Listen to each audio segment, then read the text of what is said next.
Bryce, nung nag-testify ka sa House, matibay yung salita mo na si Miss, ano pangalan? Mina po.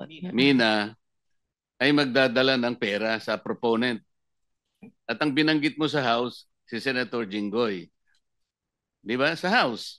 Your Honor, nakalink lang po na ang pakilala kay ano po, kay Ma'am Mina and Ma'am Beng is staff po ni Sen Jinggoy, pero hindi po specifically sinabi ko na yung proponent is para po kay Senator Ayun, Jinggoy. malinaw ngayon,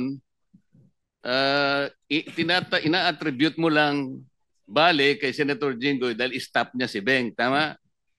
Hindi po. Ibang projects po yung sinasabi ko na nakatag po kay Senator Jinggoy. Hindi po yung specifically noong 2022. O iba na na naman ang sinasabi mo. Ito munang isa-isa lang. Nag-iiba ka na naman ng ng salita. Excuse Sa me, House, Senator Marcoleta, with the indulgence of the other members, we are suspending the one follow-up question because of the sensitivity of this issue. Okay. We want to resolve this and get to the bottom of this. So, with your indulgence, baka pwedeng suspend natin yung one follow-up question.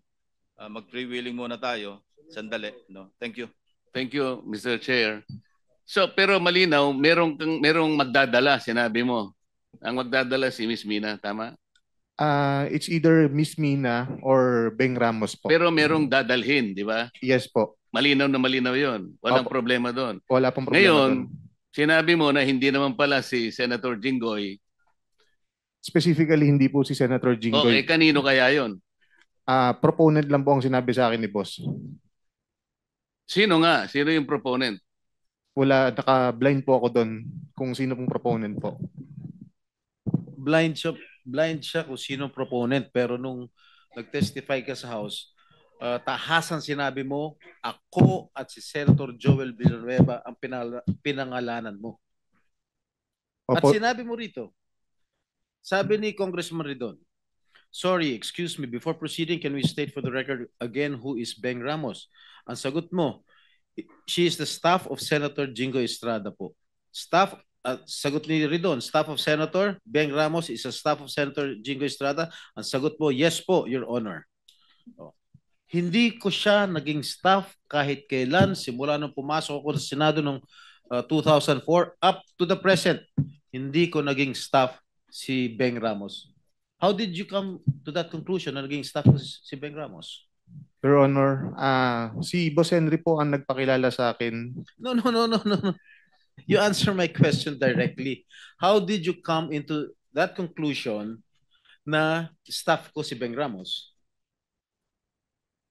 Si Boss Henry po nagsabi sa akin na staff niyo daw po si Beng Ramos. Paano malalaman ni Alcantara yan? Mr. Alcantara, can you confirm his statement? Respectful din na, Your Honor. Hindi ko nga po kilala itong pangalan to, Mina. At yung Beng Ramos po, alam ko po, nung nagtatanong nga po ako, sila po magkakilala niya, taga Santa Maria po yan eh. Hindi ko naman po personally kilala po yan eh.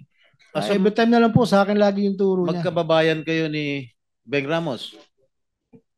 Ngayon ko lang din po nalaman, Your Honor. Alright.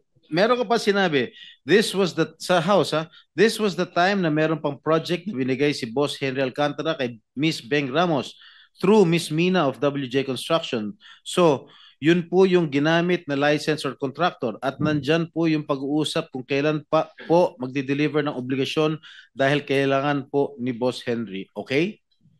Oh. Ano ibig sabihin yan? Ito po yung binigay nga po na project ni boss kay Ma'am na contractor, kay Ma'am Mina / Ma'am Beng Ramos. I thought, kilala mo ba Mr. Alcantara si Mina? We never met po. Ngayon ko lang po siya nakita. And I swear, alam po ni Ma'am Minang, hindi po kami Miss Mina, kilala mo si Engineer? Hindi po, Your Honor. Anyway. Kahit po si Sir Bryce sa phone. Sino nagpakilala sa iyo kay Bryce? Binigay lang po sa akin ni Beng Ramos yung number niya. So over the phone lang po kami nag-usap. Okay. So kinontak mo na siya on the basis of the... Yeah. Opo. Thank you. Okay. Just to pursue further, no? Miss Mina, ni minsan, hindi ka nagpunta sa tanggapan ko, sa opisina ko. Tama po? Hindi po. Never tayo nag-usap at ngayon lang tayo nagkakilala. Tama po ba? Ngayon lang po. Ipinatawag ka sa hearing na ito dahil nabanggit ang pangalan mo at yung WJ Construction sa testimony ni Bryce Hernandez sa Kongreso noong September 9. Tama po ba? Yes po, Your Honor. Okay. Ito pong text message na inilantad ni Bryce Hernandez doon sa House hearing. Okay? Natatanda mo ba itong text message na ito? Yes po, because I still have that in my Ikaw phone. ba nagpadala nito? Ako po. Ikaw? Ako po. Bakit Beng Ramos ang nakalagay doon? Pinanood ko nga po yung hearing ng congressional and it appeared po na to Bryce, ang ka-text niya po ay si Beng Ramos. So, bakit Beng Ramos ang nakalagay rito?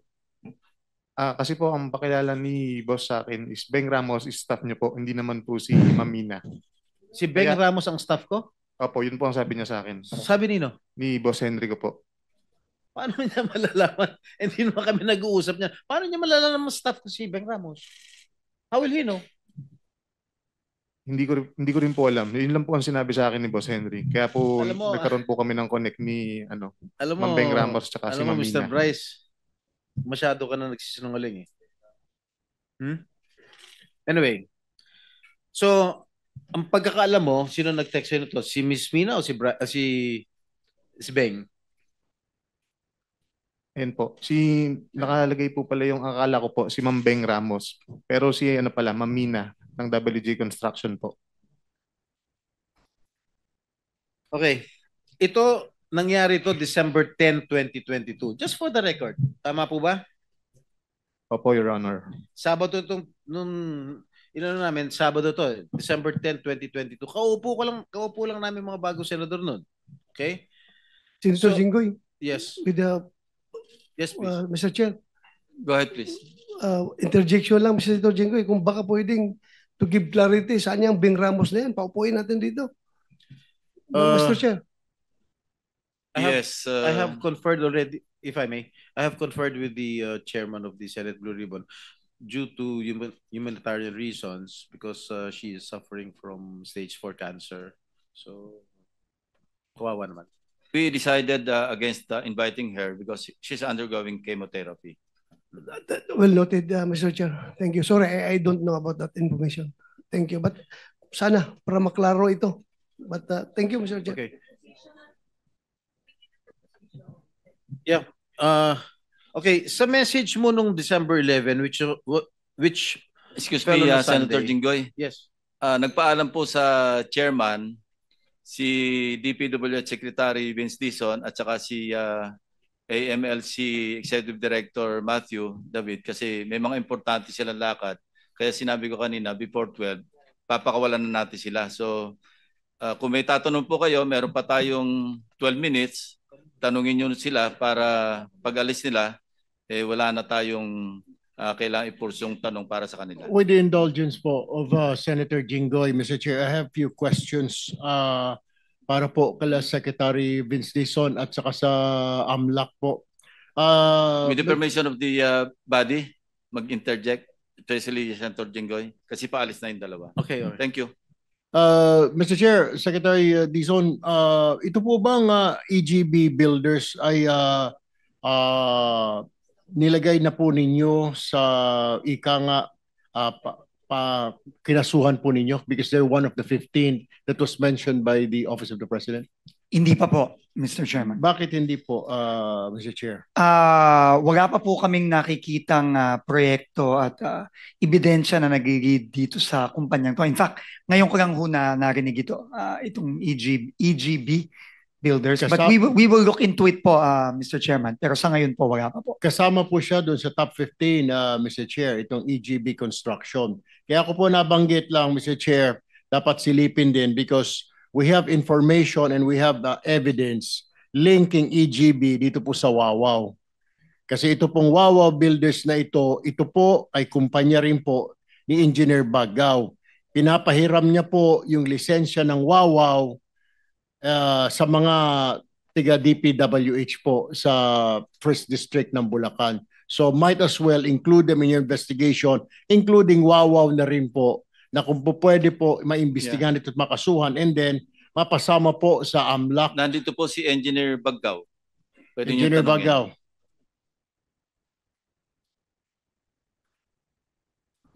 Your Honor, if I may, allowed to manifest. Go ahead. It is painful to hear and even more painful to know that many quickly believe accusations that have no clear foundations. For the record po, hindi po ako ang may-ari ng Wawaw Builders at wala po ako kahit anong koneksyon kay Mr. Mark Arevalo at sa kanyang business.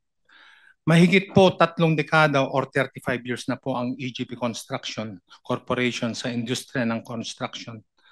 I have built this company through my own effort and endured many hardships just to keep my company standing. Hindi po naging madali ang daan. Mr. Chair, hindi ko kayo binigyan ng pagkakataon para magtalumpati. Ang tanong ko lamang kung kayo ba ay may-ari ng Wawaw kasi meron po kaming ebidensya. And make sure yung sinasabi mo na yung kumpanya mo malinis at walang sabit, siguraduhin mo sa susunod na pagdinig dahil pag napatunayan po namin na sa iyo po yung Wawaw na yan, baka ikaw po ay maisama din po sa makokontem po na komite na ito. Do you own Wawaw Builders? With all due respect to the Honorable Committee, I firmly deny this allegation. Wala po akong ownership or kahit anong affiliation sa Wawaw. All right, my next question, last question for you. Ikaw po ba ay member ng PICAB, yung nagbibigay po ng lisensya sa mga contractor? Are you a member of PICAB or board member of PICAB? Sa ngayon po, resigned na po ako. No, before. Before, yes, sir. How Yes, many Your years you've been a member of PICAB? I was appointed by then President Duterte and then I was reappointed by President Bongbong. Ilang taon po kayong sa PICAB? 3 years kay President Duterte and I serve as on holdover capacity ng 1 year kay... Pero tama po ba na ang PICAB po ang nagbibigay ng mga lisensya po sa mga kontraktor? Tama po ba ito? Tama po, Your Honor. Okay. Teka, Senator Erwin, ang inalaw ko lang, tanong doon sa dalawang aalis. Opo. So baka pwede I'm sorry, round mo Mr. na lang Chair. siya Kaya nga po, bubugin. yeah, what I'm saying is kanina nga po, baka pwede pong request po natin sa DPWH na tignan po ito, isama na rin po kasi nasa top 15 po itong Bagaw Builders at meron din po silang poor unsatisfactory report mula po sa GPBB, mula po sa SIAP. So kailangan din po siguro mapasama sa kasuhan ito, kasama po yung Wawaw, and then doon po sa Anti-Money Laundering Council, baka pwede na rin po i-freeze sa mga assets nito, Mr. Chair. Mr. Chairman, unang-una po maraming salamat po sa bagong information na ito. Kung mamarapati niyo po, hihingiin ko po yung mga information sa opisina ni Senator Erwin Tulfo at makakaasa po kayo na once we receive this, uumpisahan na rin po namin ang investigasyon dito.